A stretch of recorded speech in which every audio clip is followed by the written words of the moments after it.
Bienvenue dans cette vidéo sur la programmation orientée objet, dont l'objectif est de vous donner une idée générale de la programmation orientée objet et de vous servir d'une base solide pour aborder n'importe quel langage de programmation orienté objet.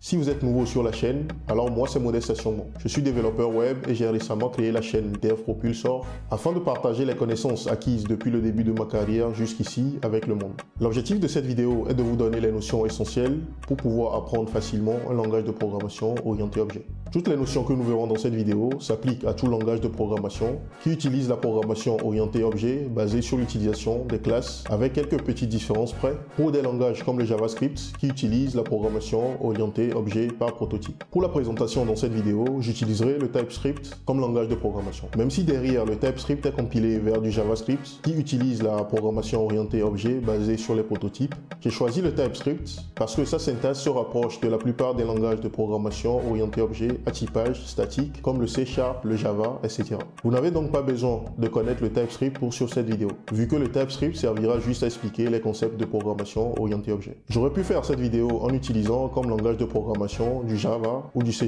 par exemple.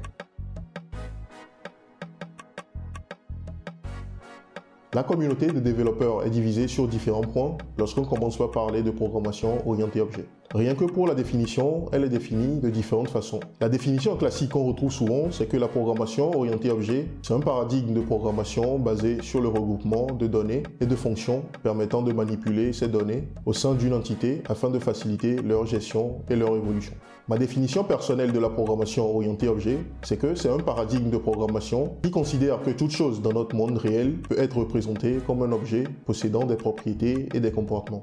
Il existe deux types ou deux branches de programmation orientée objet. Nous avons la programmation orientée objet classique, basée sur l'utilisation des classes et qui est implémentée par des langages comme le Java, le C#, le PHP, etc. Nous avons également la programmation orientée objet, basée sur l'utilisation des prototypes, qui est implémentée par le langage JavaScript. En programmation orientée objet, toute entité de notre monde réel est considérée comme un objet. Et pour créer un objet, on passe par une classe qui sert de moule ou de plan de construction. Une classe représente donc pour un objet ce que représente un type pour une variable. Lorsqu'on crée un objet à partir d'une classe, on dit que l'objet est une instance de la classe qui a servi à sa création. En programmation de façon générale, on dit qu'une variable est d'un type donné, alors qu'en programmation orientée objet, on dit qu'un objet est instance d'une classe donnée. Une classe est une description abstraite d'un objet. C'est un ensemble de données et de fonctions regroupées dans une entité. Une classe se présente visuellement comme suit. Pour créer une classe, on utilise le mot-clé classe suivi du nom de la classe qu'on souhaite créer. Nous avons ensuite les paires d'accolades ouvrants et fermantes qui permettent de délimiter le corps de la classe, c'est-à-dire le corps qui va contenir le code de la classe que nous souhaitons créer. À l'intérieur de ces paires d'accolades, nous avons la description abstraite de la classe que nous souhaitons créer. Dans notre cas, nous avons ici une classe user qui est la traduction de utilisateur en anglais. Donc cette classe nous permet de créer un utilisateur. Une classe est un regroupement de données et de fonctions. Dans notre cas, nous avons comme données le nom de l'utilisateur représenté ici par name et sa date de naissance représentée ici par birthdate. Ces données sont respectivement de type string, c'est-à-dire chaîne de caractères, et de type date.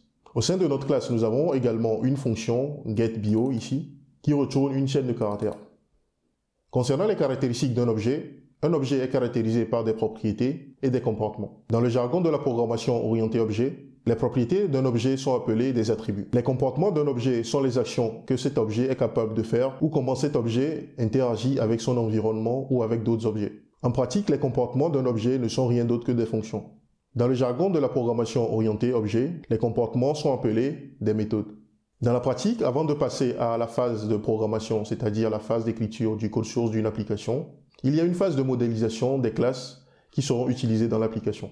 Pour la modélisation, on utilise le langage UML qui est un langage de modélisation. La représentation d'une classe en UML en utilisant le diagramme des classes se présente comme suit. Donc pour représenter une classe en UML, on utilise un petit carré ou un petit rectangle portant le nom de la classe. Nous avons ensuite la déclaration des propriétés de la classe avec leur type et ensuite la déclaration des méthodes de la classe avec leur type de retour. Donc ici, nous avons une représentation simplifiée d'une classe en UML. Pour notre classe utilisateur de tout à l'heure, dont nous avons le code source ici, sa représentation UML se présenterait comme suit. La sémantique derrière ce diagramme, c'est que nous avons une classe nommée user et que tous les objets créés à partir de cette classe auront deux attributs à savoir name, qui sera de type chaîne de caractères, birthdate, qui sera de type date, et tous les objets créés à partir de cette classe auront également une méthode getBio, dont le type de retour sera une chaîne de caractères, ce qui se traduit par le code source que nous avons ici. Donc un attribut est une variable interne à un objet ou à une classe, et une méthode est une simple fonction rattachée à un objet ou à une classe qui permet de manipuler ces attributs. Chaque paradigme de programmation a ses fondements, et la programmation orientée objet n'échappe pas à cela. La programmation orientée objet se fonde sur 4 piliers essentiels qui sont l'abstraction, l'encapsulation, l'héritage et le polymorphisme. Je vais dans un premier temps expliquer les concepts d'abstraction et d'encapsulation. Je profiterai pour expliquer également différentes notions afférentes à ces deux concepts. Afin de mieux orienter mes explications pour la suite, nous allons supposer que nous souhaitons développer une application de jeu en ligne et que pour chaque utilisateur, nous souhaitons connaître son âge et son pseudonyme. Nous avons donc ici une classe user qui va représenter un utilisateur dans notre application fictive que nous sommes en train de développer. Je vais donc utiliser cette classe comme modèle pour mieux appuyer mes explications. Le premier fondement de la programmation orientée objet est l'abstraction. L'abstraction en programmation orientée objet stipule qu'une classe est une représentation abstraite d'un objet. Il consiste à gérer la complexité en masquant les détails inutiles. Dans la pratique, cela veut tout simplement dire que pour représenter un objet dans une application, il faut se limiter aux données essentielles, au métier ou au domaine dans lequel l'application sera utilisée. Comme exemple, un produit peut être modélisé de différentes façons, selon qu'on développe une application destinée à une boutique de vente de produits frais, ou qu'on développe une application destinée à une compagnie spécialisée dans la livraison de produits.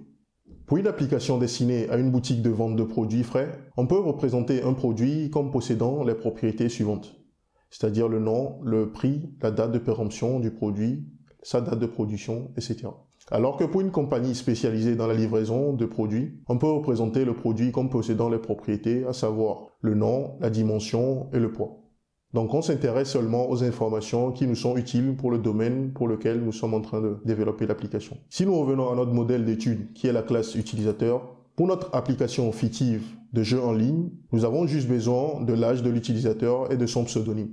Raison pour laquelle nous nous limitons dans la modélisation de notre classe à ces deux propriétés représentées ici par âge et pseudo. Nous n'avons pas ajouté par exemple le nom de l'utilisateur, sa nationalité, etc. vu que ces informations sont inutiles pour notre domaine d'étude. Il faut noter que par convention, le nom d'une classe commence par une lettre majuscule comme nous l'avons ici. Pour créer un nouvel objet à partir d'une classe, on fait appel au nom de la classe en question comme on fait appel à une fonction classique. Il faut noter qu'ici, les paramètres qui sont passés au nom de la classe représentent les attributs du nouvel objet que nous sommes en train de créer. La particularité de l'appel du nom de la classe en question dans le cas de la programmation orientée objet pour créer un nouvel objet, c'est qu'il faut faire précéder le nom de la classe lors de l'appel du mot-clé new. C'est ce qui permet d'indiquer qu'on veut créer un nouvel objet à partir de la classe en question. La valeur retournée en faisant cette instruction représente donc le nouvel objet qui est créé, raison pour laquelle on l'a fait ici dans une variable que nous avons nommée ici nouvel objet. Il faut noter que lorsqu'on crée un nouvel objet en utilisant le mot-clé new comme ça, suivi du nom de la classe, derrière il y a une méthode spéciale appelée constructeur qui est appelée. Cette méthode prend en paramètre les valeurs qui seront passées à la classe lors de la création du nouvel objet. Après la création du nouvel objet, pour accéder aux propriétés du nouvel objet qui est créé, il suffit d'écrire le nom de la variable représentant le nouvel objet, suivi du point, suivi d'un point, suivi du nom de l'attribut auquel on essaie d'accéder. Et pour une méthode, il suffit de mettre le nom de la variable représentant l'objet que nous avons créé, suivi de points, suivi du nom de la méthode que nous souhaitons appeler. Donc nous allons voir à quoi cela ressemble dans la pratique. Dans notre cas, si nous souhaitons créer par exemple un utilisateur qui va s'appeler user1 à partir de notre classe user, il va falloir donc faire ceci. Donc nous allons créer une variable que nous allons appeler user1 dans laquelle nous allons affecter la création du nouvel objet. Donc il me suffit de faire new suivi du nom de la classe que j'appelle en tant que fonction. Donc nous avons dit qu'en faisant new suivi du nom de la classe comme c'est fait ici, derrière cela fait appel à une méthode spéciale qu'on appelle constructeur. Donc derrière, c'est cette méthode qui sera appelée. Donc raison pour laquelle les paramètres à passer au nom de la classe lors de l'appel de la classe en tant que fonction pour créer un nouvel objet sont les paramètres qui sont indiqués ici, c'est-à-dire les paramètres du constructeur. Donc ici, pour créer par exemple un utilisateur qui va se nommer Toto et qui a 18 ans par exemple, il nous suffit de faire ceci. Donc on va faire new. Donc le premier paramètre qu'on va passer à notre classe ici, ou au constructeur, va représenter le pseudonyme de l'utilisateur. Donc il nous suffit de mettre ici Toto qui va représenter le nom de l'utilisateur dans ce cas. Donc il nous reste un deuxième paramètre qui est l'âge de l'utilisateur. Donc nous avons dit tout à l'heure que nous voulons créer un utilisateur qui s'appelle Toto et qui a 18 ans. Donc il nous suffit de mettre ici 18. Donc en faisant ici, on crée un utilisateur Toto qui a 18 ans. J'ai une erreur ici, je peux peut-être c'est dû à cela. Donc je fais ici export sur les particularités de TypeScript. Donc là, je viens de créer un utilisateur dont le pseudonyme est Toto et dont l'âge est 18 ans. Donc nous avons vu tout à l'heure que après cela, on peut essayer d'afficher les propriétés ou faire appel aux méthodes en utilisant la notation pointillée.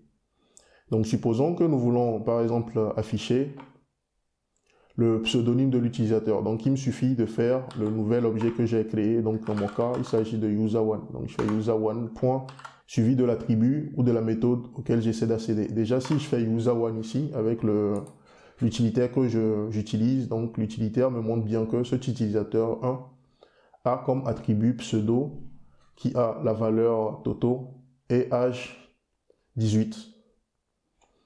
Donc si je veux accéder par exemple ici à l'attribut, accéder au pseudonyme de l'utilisateur, il me suffit de faire ceci, user1.pseudo. Donc en faisant cela, j'accède à l'attribut pseudo de l'utilisateur. Donc je peux essayer d'afficher par exemple ça ici, si je fais console log de cette valeur. Donc on voit bien que ça correspond à la valeur que j'ai saisie ici, c'est-à-dire le pseudo dans ce cas. Donc je peux faire pareil pour je peux faire la même chose pour l'âge de l'utilisateur, il me suffit de remplacer ça par âge. Donc je vois que j'ai 18 qui correspond à l'âge de l'utilisateur. Donc nous avons vu que nous pouvons faire la même chose pour les méthodes de l'objet que nous venons de créer. Donc ici, nous avons une méthode display qui permet d'afficher le bio display bio qui permet d'afficher le bio de l'utilisateur sous ce format. Donc en faisant cela, en faisant appel à cette méthode pour notre objet en question que notre nouvel objet que nous avons créé ici, on s'attend à avoir pseudo, Toto, âge 18. Donc on va essayer cela pour voir ce que ça donne. Donc ici, je vais juste remplacer l'attribut ici, l'appel de l'attribut, je vais remplacer ça par un appel plutôt l'asset de l'attribut, je vais remplacer ça par une méthode, l'appel d'une méthode. Donc je fais display, dans mon cas, je fais display bio. Donc en faisant cela, si j'affiche la valeur ici, ça me dit on define parce que ici, je ne retourne pas de valeur. Donc du coup, ici, il faut juste faire l'appel à la fonction. Je peux directement faire appel plutôt à la méthode en question. Donc, il suffit d'ouvrir ma console pour voir le résultat. Donc ici, si je me réfère au format que nous avons ici, donc j'ai vraiment pseudo qui correspond à Toto et l'âge qui correspond à 18 dans mon cas. Donc j'ai le résultat escompté. Pour résumer encore une fois, pour créer un nouvel objet, on utilise le new suivi du nom de la classe qu'on utilise en tant que fonction. Et lorsqu'on fait ça derrière, c'est le constructeur qui a une méthode spéciale qui est appelée dans ce cas. Donc ce sont les paramètres du constructeur qui sont indiqués ici. Donc ici, nous avons un constructeur qui a deux valeurs, qui prend deux paramètres. C'est pourquoi nous avons ici passé deux arguments à notre classe lors de son appel comme fonction. Ensuite, pour accéder aux propriétés, il suffit d'utiliser le nom du nouvel objet, suivi de points, suivi de l'attribut ou de la méthode auquel on essaie d'accéder. Si nous revenons à notre classe initiale et que nous procédons à son analyse rapide, on voit ici qu'on note l'utilisation du mot-clé 10 ici, à l'intérieur de notre classe. Il faut noter que le mot-clé 10 est utilisé pour référencer l'objet actuel que nous sommes en train de manipuler. Donc dans notre cas, le 10 va représenter le nouvel objet user que nous avons créé ici. Donc à l'intérieur d'une classe, on utilise le mot-clé 10 pour accéder à la référence de l'objet actuel que nous sommes en train de manipuler. C'est pour cette raison que lorsque je fais 10.pseudo ici, cela m'affiche la valeur que nous avons passée en paramètre ici. C'est-à-dire l'attribut pseudo du nouvel objet que nous avons créé. Donc pareil, lorsque je fais 10.h, 10 fait référence au nouvel objet que nous sommes en train de manipuler lors de l'appel de cette méthode. Donc pour accéder à la référence de l'instance de l'objet que nous sommes en train de manipuler depuis l'intérieur d'une classe, on utilise le mot-clé 10. Pour une explication rapide du processus de création d'un nouvel objet, lorsqu'on fait le new suivi du nom de la classe comme ça, c'est que derrière, le compilateur ou l'interpréteur crée d'abord un nouvel objet en faisant une copie des attributs et des méthodes de la classe user que nous avons ici. Donc il y a un nouvel objet qui sera créé et qui aura comme attribut age pseudo et comme méthode display bio. Tous les mots-clés 10 qu'on retrouve dans le corps de notre classe sont ensuite remplacés par la référence vers le nouvel objet qui a été créé.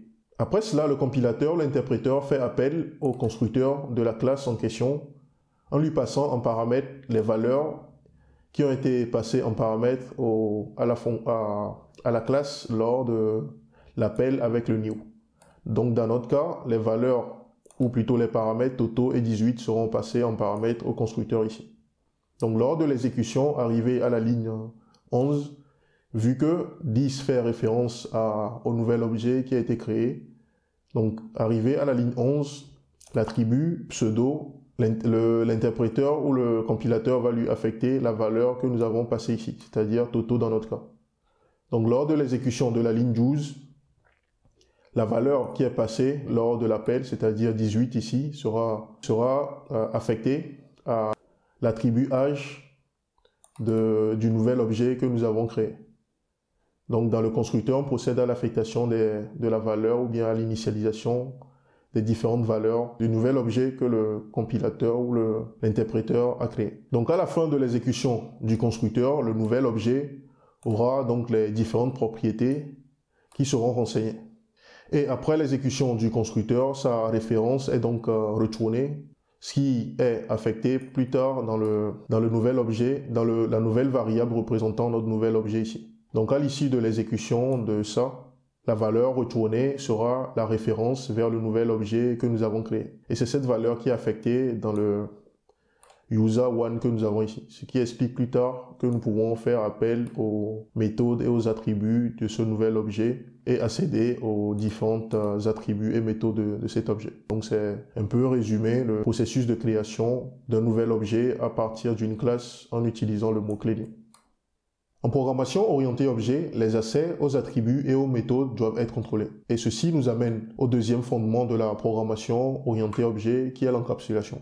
L'encapsulation permet de sécuriser l'accès aux données d'une classe. Ainsi, les données qui ne doivent pas être accessibles et modifiables depuis l'extérieur de la classe sont dites privées dans le jargon de la programmation orientée objet. Et celles qui sont accessibles et modifiables depuis l'extérieur sont dites publiques. Pour déclarer une méthode ou un attribut comme privé, il suffit de faire précéder son nom par le mot-clé private, qui veut dire privé en français. Et pour déclarer un attribut ou une méthode comme public, il suffit de faire précéder son nom par le mot-clé public, qui veut dire public en français. Dans le jargon de la programmation orientée objet, on parle donc de visibilité d'attributs ou de méthodes pour désigner les mots-clés private et public. Il faut noter que par défaut, les attributs et méthodes ont une visibilité publique. Il est donc facultatif de mettre public devant le nom d'un attribut ou d'une méthode quand la visibilité de cet attribut ou de cette méthode est publique.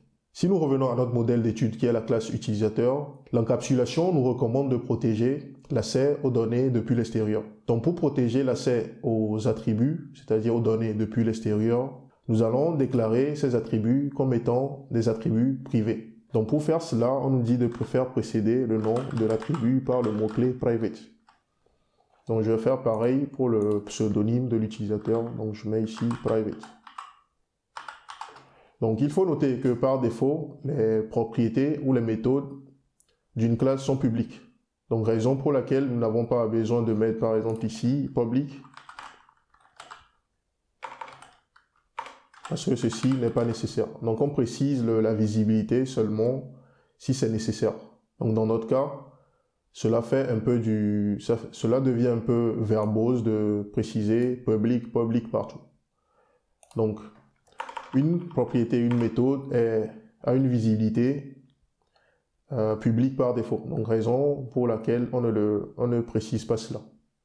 Donc suite à ce changement, lorsque je vais essayer d'accéder à ces propriétés depuis l'extérieur, donc j'aurai un message qui me dira que ces propriétés sont des propriétés privées. Donc là, lorsque je fais user.h, j'ai une erreur ici. Lorsque je survole l'erreur, on me dit que j'essaie d'accéder à une propriété privée.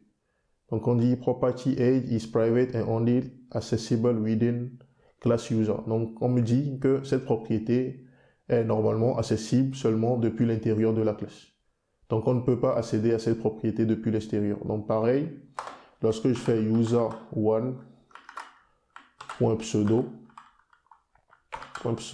comme ça, donc je vois que pareil, j'ai le même message d'erreur.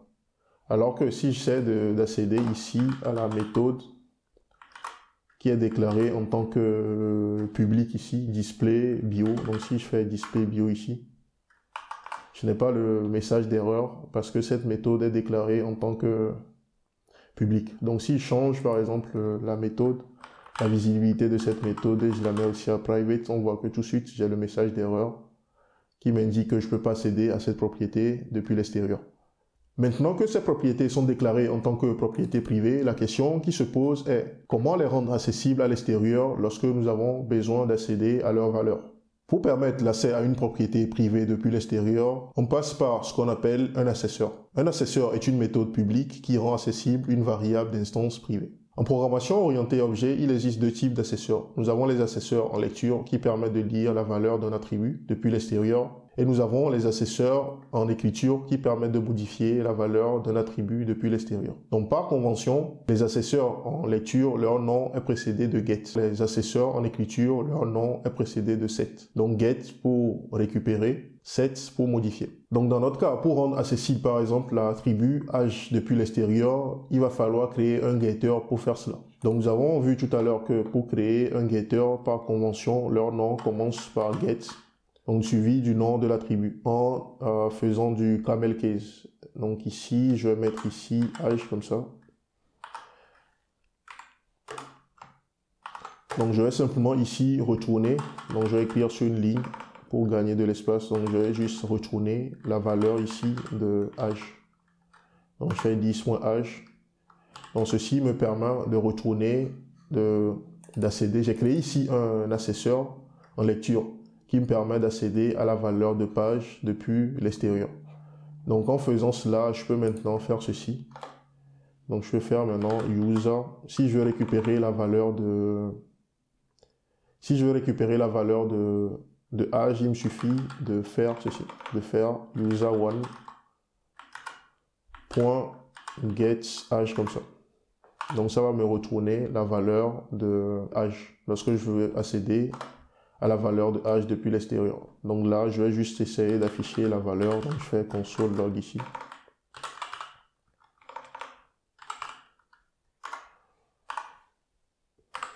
Donc je vais afficher la valeur. Donc je vois ici que j'ai la valeur 18.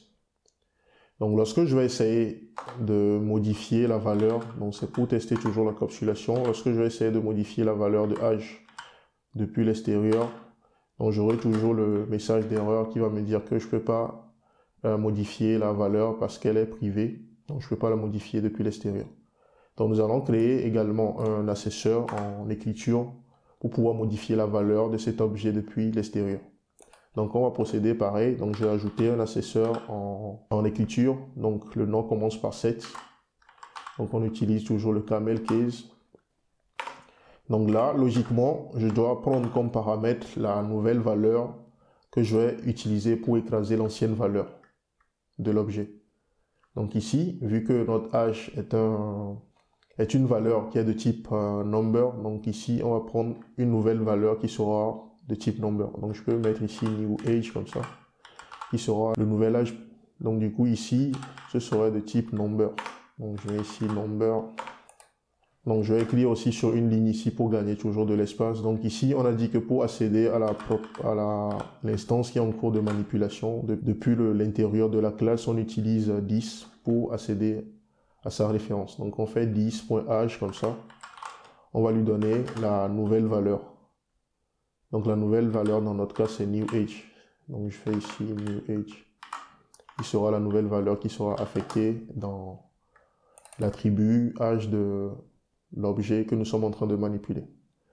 Donc pour tester que cela fonctionne, donc ici on va dans un premier temps, ici on a récupéré l'âge de l'utilisateur. On va ensuite modifier l'âge de l'utilisateur. Donc je fais user1 ici, la notation pointillé. Donc je fais set age. Et je lui passe la nouvelle valeur. Donc ici, je vais mettre par exemple 20 ans. Donc suite à cela, lorsque j'affiche la valeur pour vérifier que ça marche bien ou que l'accesseur en écriture marche bien, il suffit d'afficher la nouvelle valeur de l'utilisateur après cette modification. Donc je fais get age après. Donc on voit qu'après l'exécution de cette ligne, la valeur de l'utilisateur est maintenant 20 parce qu'on l'a modifié ici en utilisant l'accesseur en écriture. Donc avant la modification de la valeur, on avait la valeur initiale qui était 18 ici lorsqu'on a récupéré cette valeur. Donc c'est de cette façon qu'on peut modifier ou accéder aux propriétés d'un objet depuis l'extérieur, donc en utilisant les accesseurs. Il faut noter que tous les langages de programmation ne forcent pas de façon native le respect de l'encapsulation. Et c'est le cas par exemple du langage Python et du langage JavaScript. Il existe dans ce cas des workarounds pour forcer le respect de l'encapsulation dans ces genres de langages de programmation. Et côté JavaScript, il y a une proposition qui est faite depuis 2017 pour intégrer le support des visibilités de façon native dans le langage. Au vu de tout ce que nous avons vu jusque-là, donc une représentation finale complète de notre classe utilisateur pour notre application fictive se présenterait comme suit. Donc nous avons ici le nom de notre classe, nous avons la déclaration des attributs qui doivent être déclarés en tant que privés, ce qui explique les private que nous avons ici. Nous avons ensuite les méthodes de notre classe. Nous avons en premier le constructeur qui est déclaré ici en tant que public. Donc on peut omettre le mot-clé public ici, vu que les méthodes ou les attributs d'une classe sont déclarés par défaut en tant que public. Nous avons ensuite les accesseurs de notre classe. Donc nous avons les accesseurs en lecture ici qui permettent d'accéder aux propriétés qui sont déclarées ici en tant que private. Et nous avons ensuite les accesseurs les accesseurs en écriture qui permettent de modifier depuis l'extérieur ces attributs qui ont été déclarés en tant que private également. Il arrive en programmation orientée objet que plusieurs objets partagent plusieurs caractéristiques et comportements communs, mais que chacun de ces objets possède aussi des caractéristiques et des comportements qui lui sont propres ou qui lui sont spécifiques. L'une des bonnes pratiques en programmation est d'éviter la duplication du code. Si nous considérons qu'une classe est une moule qui permet d'automatiser la création d'un objet, alors comment mettre en place des moules qui permettront de créer différents objets possédant des similitudes, mais sans dupliquer ou répéter les caractéristiques et les comportements qui sont communs à chacun de ces objets au niveau des différents moules? Cela nous amène au troisième fondement de la programmation orientée objet, qui est l'héritage. La solution pour créer ces différents moules en évitant la duplication du code consiste à d'abord créer une classe qui contiendra l'ensemble des caractéristiques et des comportements communs aux différents objets et ensuite de créer pour les caractéristiques et comportements propres à chaque objet une classe spécifique qui héritera ou dépendra de la classe commune. Ainsi, si nous voulons apporter des changements à la partie commune, on le fera au niveau de la classe commune. Et si nous voulons apporter des changements spécifiques à une classe, on le fera seulement au niveau de la classe spécifique concernée. L'héritage permet donc en programmation orientée objet de construire de nouvelles classes à partir de classes existantes. L'héritage permet la réutilisation du code et son évolution. En programmation orientée objet, la classe existante à partir de laquelle on souhaite créer une autre classe est appelée une classe mère ou superclasse ou classe parent. Et la nouvelle classe qui dérive de la classe mère est appelée la classe fille ou sous-classe ou classe dérivée ou classe enfant. Une sous-classe hérite par défaut de toutes les propriétés et de toutes les méthodes de sa classe mère.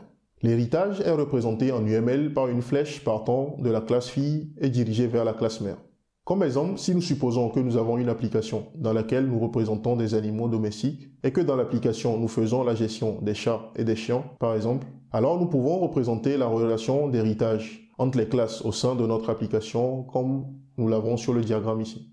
Donc pour pouvoir mettre en place ces différentes classes sans avoir à dupliquer le code et faciliter l'évolution ou la maintenance plus tard, nous aurons dans un premier temps une classe animale qui portera les propriétés et les comportements qui sont communs aux chats et aux chiens.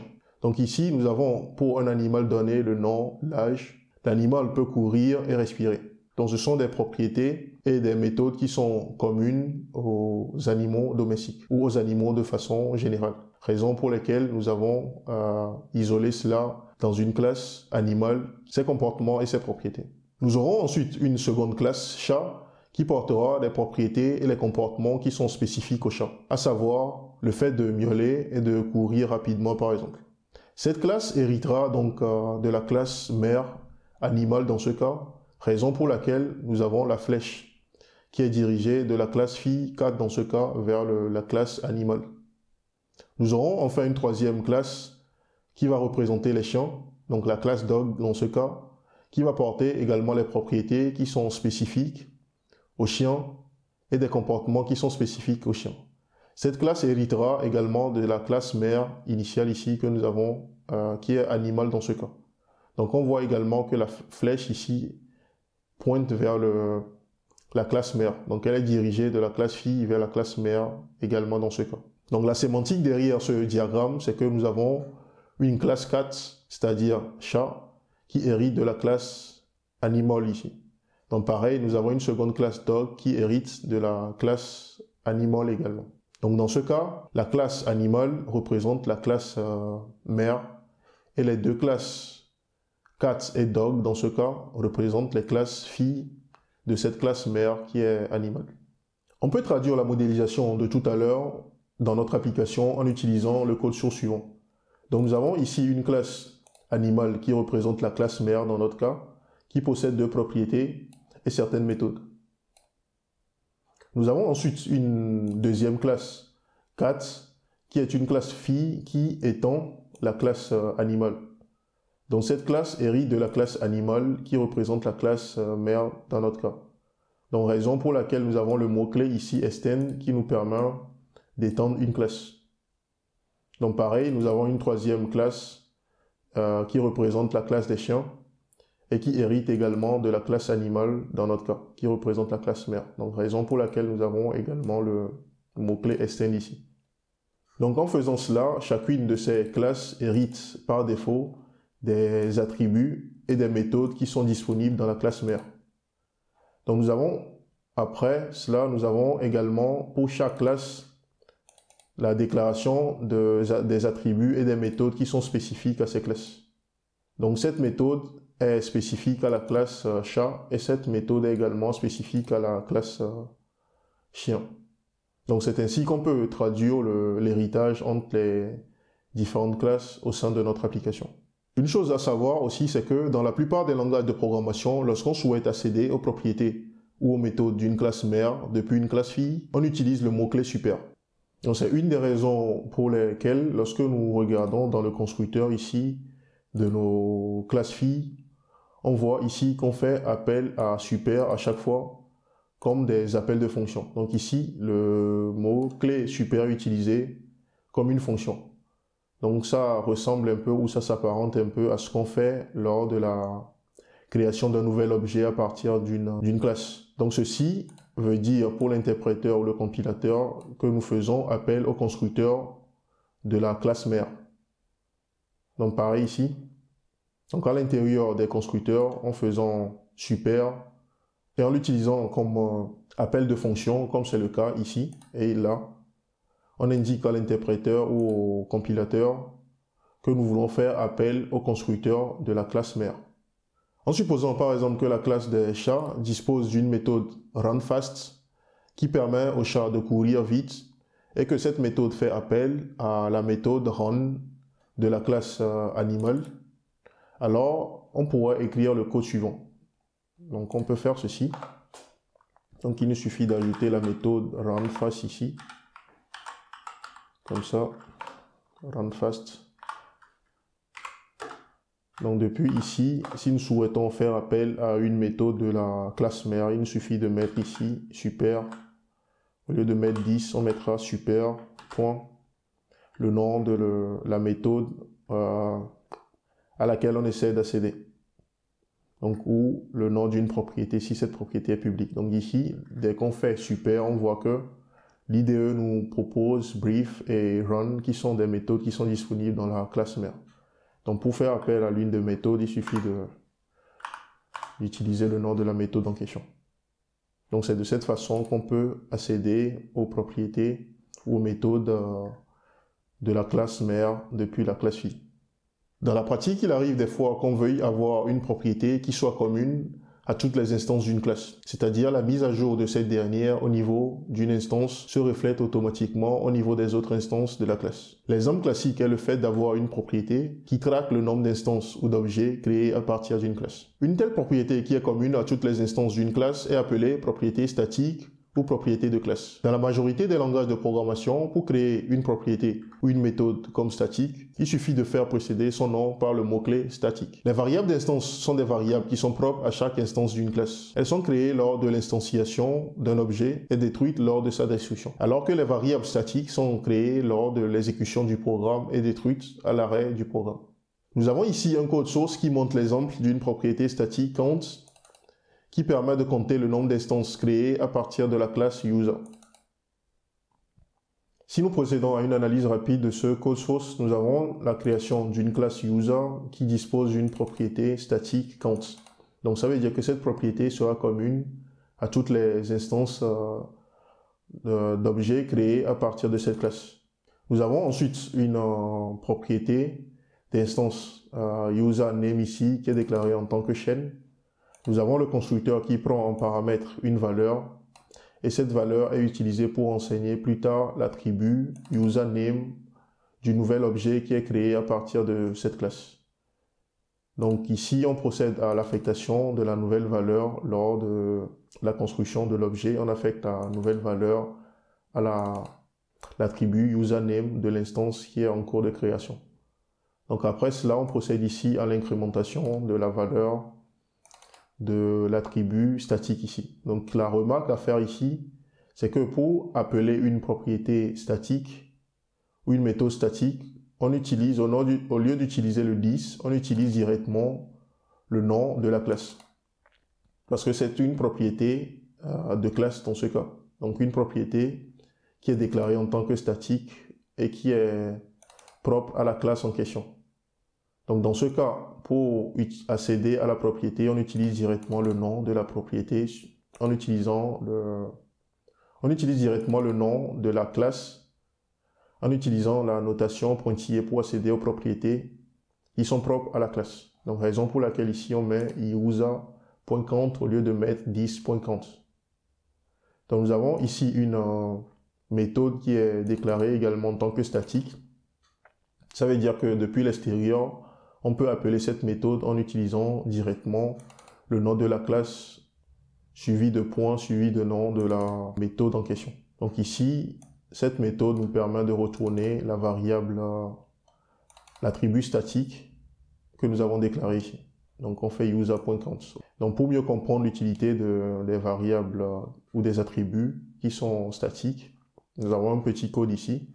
Donc dans un premier temps, on affiche la valeur de l'attribut statique ici count en faisant appel à cette méthode statique. Donc comme nous l'avons vu tout à l'heure, lorsqu'on fait appel à la méthode, on n'utilise pas user1 ou une instance d'objet avec la notation pointillée, mais on utilise directement le nom de la classe suivi du nom de la méthode.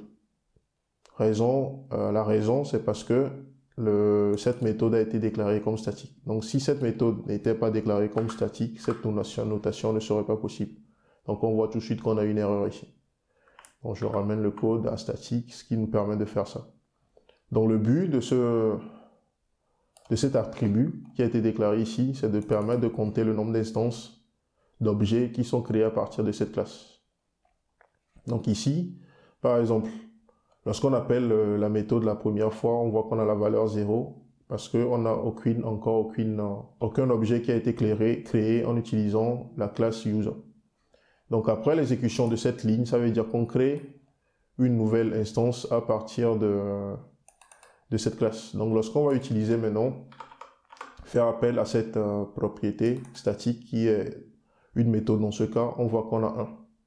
Pourquoi? Parce qu'on vient de créer à cette ligne un nouvel objet à partir de cette classe. Donc en faisant ça, on fait appel à cette méthode au constructeur qui va incrémenter la valeur ici de la propriété statique, ce qui nous donne la valeur 1 que nous avons ici. Donc ensuite, on procède à la création de deux autres instances de classe, d'autres instances de cette classe en utilisant toujours la même classe. Donc logiquement, on fera ici appel au constructeur, ici également appel au constructeur. Donc ça fait une fois, deux fois. Donc 2 plus 1, ça fait 3. Donc lorsqu'on va afficher la valeur ici, on aura 3 qui représente la dernière valeur de cette propriété statique au moment où on fait cet appel. Donc c'est de cette façon qu'on peut utiliser les propriétés ou les méthodes statiques. Donc il faut noter que dans la pratique, les méthodes statiques sont utilisées pour créer des fonctions utilitaires. Donc nous avons ici un exemple de classe avec des méthodes utilitaires qui sont statiques ici. Donc nous avons une classe qui possède plusieurs méthodes qui sont des méthodes statiques. Donc ici nous avons une méthode statique qui me permet par exemple de vérifier si un nombre est pair, et nous avons une seconde méthode qui nous permet de vérifier si un nombre est impair. Donc ici, si je fais déjà pour utiliser la méthode, une des méthodes déclarées ici à l'extérieur, vu que ces méthodes ont été déclarées en tant que statiques, il me suffit d'utiliser le nom de la classe suivi du nom de la méthode en question. Donc si je fais par exemple ça, je fais par exemple console log, donc j'ai la valeur false. Pourquoi? Parce que 2 n'est pas impair. Donc je copie ça, je peux faire le même test par exemple pour la valeur 5. Donc on voit que j'ai la valeur true. Pourquoi? Parce que 5 est impair. Donc c'est l'utilisation qu'on fait souvent des méthodes statiques. Donc on les utilise dans la pratique souvent pour créer des méthodes utilitaires. Le dernier fondement de la programmation orientée objet qui nous reste à voir est le polymorphisme. Une classe dérivée a la possibilité de redéfinir ou de faire évoluer les méthodes qu'elle hérite de son parent. Cela s'appelle le polymorphisme. Le polymorphisme permet de modifier le comportement d'une classe fille par rapport à sa classe mère. Alors que l'héritage concerne les classes et leur hiérarchie, le polymorphisme est relatif aux méthodes des objets. Il existe en programmation orientée objet 3 formes de polymorphisme. Nous avons le polymorphisme ad hoc ou surcharge ou overload. Nous avons le polymorphisme d'héritage ou override. Et nous avons enfin le polymorphisme paramétrique ou le polymorphisme paramétré ou généricité. Le polymorphisme ad hoc ou surcharge ou overload consiste à définir plusieurs fonctions avec le même nom mais avec des paramètres différents au sein de la même classe. L'implémentation de la surcharge varie selon les langages de programmation. Mais pour vous donner une idée de ce à quoi cela ressemble, nous avons ici une classe utilitaire nommée utilService qui dispose d'une méthode add qui est surchargée afin de permettre l'utilisation de cette méthode à la fois avec des nombres ou des chaînes de caractères. Donc la surcharge de méthode se présente en TypeScript comme suit. Donc nous avons la méthode qui est redéfinie plusieurs fois au sein d'une même classe.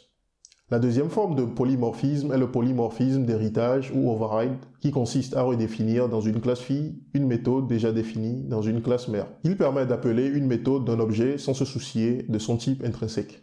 Nous avons ici un exemple de code source où nous faisons l'override d'une méthode définie dans la classe mère user ici. Donc si nous procédons à l'analyse rapide du code source que nous avons ici, nous avons une classe user à l'intérieur de laquelle nous avons déclaré une méthode displayInfo.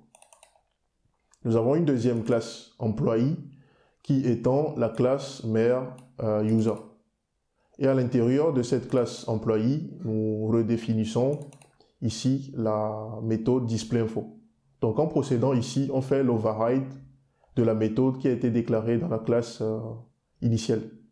Parce que nous avons vu que l'override consiste à redéclarer ou à faire étendre ou à faire évoluer une méthode qui est déjà déclarée dans une classe mère à l'intérieur de sa classe fille. Donc ici, on procède à l'override de cette méthode. Donc on modifie le comportement de la méthode. Donc ici, lorsque nous venons ici dans l'utilisation des deux classes, lorsqu'on va créer un objet à partir de cette classe directement, c'est-à-dire à partir de la classe mère, lorsqu'on fera appel à la méthode displayInfo sur l'instance créée à partir de cette classe directement, c'est cette méthode qui sera appelée. Alors que pour un objet ou une instance créée à partir de la classe fille, lorsqu'on fera appel au displayInfo, ce serait le displayInfo de la classe fille qui sera appelée dans ce cas. Donc on va démontrer cela par la pratique, donc je vais juste afficher ma console ici. Donc ici nous avons un premier utilisateur qui est créé en utilisant directement la classe mère. Donc lorsqu'on va afficher, on va faire appel à la méthode displayInfo de l'instance créée à partir de la classe mère ici. C'est le premier displayInfo de la classe mère qui sera appelé. Donc on verra qu'on aura un message qui va ressembler à IAM suivi du nom de l'utilisateur créé. Donc si on désactive le commentaire ici,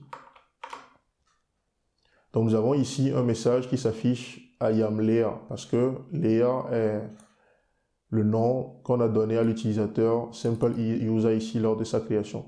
Donc en faisant le displayInfo, c'est le displayInfo de la classe mère qui est appelé dans ce cas. Donc si je réduis cela et que je mets en commentaire cette ligne pour ne pas polluer la console. Donc si nous avons ici un deuxième utilisateur qui est créé en utilisant cette fois-ci la classe fille qui est employée. Donc il s'agit de cette classe. Donc vu que la méthode displayInfo a été redéfinie dans la classe fille ici, donc cela implique que pour une instance créée à partir de cette classe fille, lorsqu'on va faire appel au displayInfo, vu que le displayInfo a été déclaré au niveau de la classe fille, c'est cette méthode qui sera appelée dans ce cas. Donc pour ce manager qui est créé en utilisant la classe fille, on s'attend à avoir un message qui sera de cette forme. Donc on aura un message qui va ressembler à IAM suivi du nom. Donc on aura IAM Thomas, I'm working as a manager. Donc c'est le message qu'on s'attend à voir dans ce cas. Et ça c'est l'effet du polymorphisme, ou c'est le polymorphisme qui nous permet de réaliser cela. Donc on a bien le message escompté. Donc dans ce cas, c'est le displayInfo de la classe fille qui est appelé. Ce qui explique le message que nous avons ici. La dernière forme de polymorphisme est le polymorphisme paramétrique ou polymorphisme paramétré ou généricité.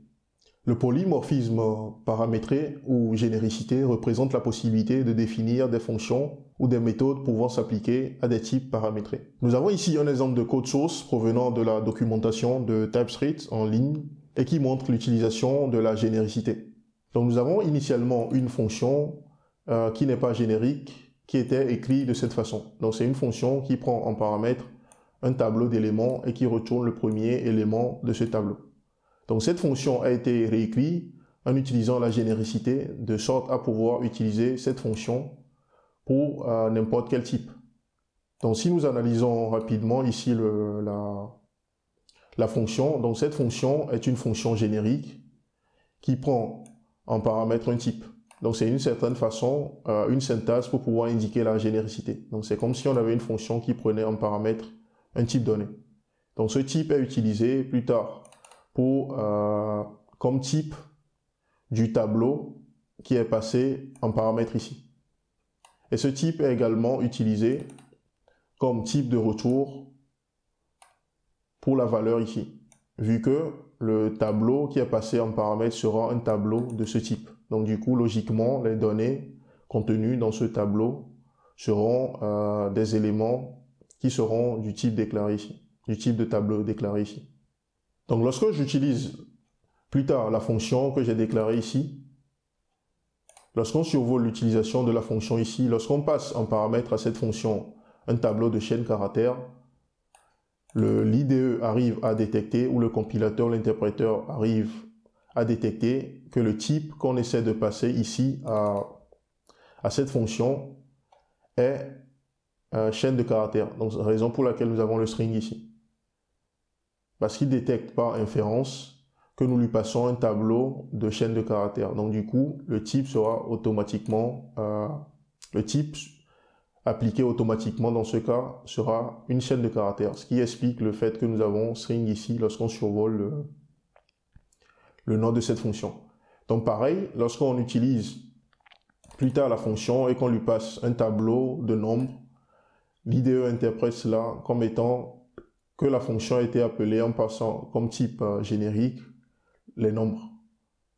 Donc raison pour laquelle nous avons cet affichage également ici. Donc pareil ici. Donc voilà pour les fondements de la programmation orientée objet et les différentes notions qui sont liées à ces fondements. Avant de terminer cette vidéo sur la programmation orientée objet, j'aimerais mentionner qu'il existe également deux concepts importants en programmation orientée objet, que sont les interfaces et les classes abstraites. Dans les langages de programmation dans lesquels on les retrouve, les interfaces et les classes abstraites sont utilisées pour définir des contrats d'implémentation. Ce sont des concepts de programmation orientée objet avancés qui mériteraient toute une vidéo. Plus tard, je ferai peut-être une vidéo sur les interfaces et les classes abstraites si le besoin se présente. Pour votre culture personnelle, vous pouvez également faire des recherches sur ces deux concepts. Une chose importante aussi à savoir, c'est que même si la plupart des langages de programmation orientés objets partagent beaucoup de choses en commun, surtout au niveau de la syntaxe, chaque langage a sa spécificité. Certains ne permettent pas, par exemple, l'héritage multiple, certains ne supportent pas la généricité, etc. Les notions que nous avons vues dans cette vidéo s'appliquent à la majorité des langages de programmation fondés sur la programmation orientée objets basée sur les classes. La majorité des choses que nous avons vues dans cette vidéo ne s'appliquent pas au langage de programmation orienté objet basé sur les prototypes comme le JavaScript. En JavaScript, on peut par exemple créer un objet sans passer par une classe. Et il est également possible de réaliser l'héritage sans passer par des classes, mais par des liaisons entre prototypes. Même si la version 6 du langage apporte la possibilité d'utiliser des classes, les classes n'existent pas vraiment en JavaScript. Cela reste du syntaxe Sugar apporté par la version 6 du langage pour avoir une syntaxe qui se rapproche des autres langages de programmation orientés objets basés sur les classes. Si vous souhaitez savoir comment se fait la programmation orientée objets en JavaScript dans la pratique, alors je vous donne rendez-vous sur la chaîne dans les semaines à venir pour de nouvelles vidéos sur la programmation orientée objets en JavaScript. Aussi, si vous souhaitez apprendre le langage JavaScript ou approfondir vos connaissances actuelles du langage, alors je vous invite à suivre la série de vidéos consacrées au langage qui passe actuellement sur la chaîne. Vous jugez que vous avez appris quelque chose à travers cette vidéo, alors n'hésitez pas à la liker. Vous souhaitez revoir d'autres vidéos comme celle-ci sur des sujets en rapport avec le développement web, alors n'hésitez pas à souscrire à la chaîne et à activer la notification. Je vous donne rendez-vous chaque jeudi pour de nouvelles vidéos.